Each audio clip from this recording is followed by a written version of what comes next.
Good morning, good evening, good afternoon again, and whatever time of day it is where you are. I just want to establish this fact of what I said in the last video, that both John and Daniel were in the spirit. And if are going to understand what's going on in our present day, we have to have spiritual eyes and spiritual ears that are able and receptive to hear and see. In Daniel chapter 10, and establishing this fact of being in the spirit with scripture. In Daniel chapter 10 and verse 7, Daniel said, I, Daniel, alone saw the vision. So he saw a vision.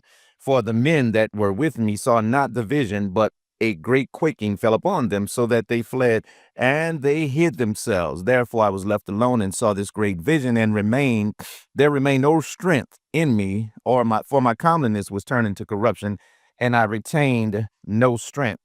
Then it says in verse number 12 of Daniel chapter 10, then said he unto me, fear not, Daniel, for from the first day that thou didst set thine heart to understand and to chasten thyself before God, thy words were heard, and I am come for thy words. Now in Revelation chapter number 1 and verse number 10, it says, I was in the spirit. This is John speaking. I was in the spirit on the Lord's day, and heard behind me a great voice as of a trumpet. So both of these men were in the spirit, and they began to see in the spirit what was going on around them on earth.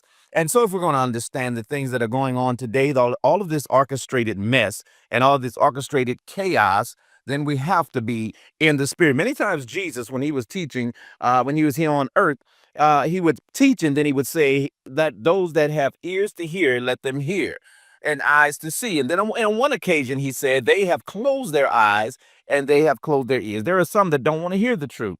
And so those that want to know the truth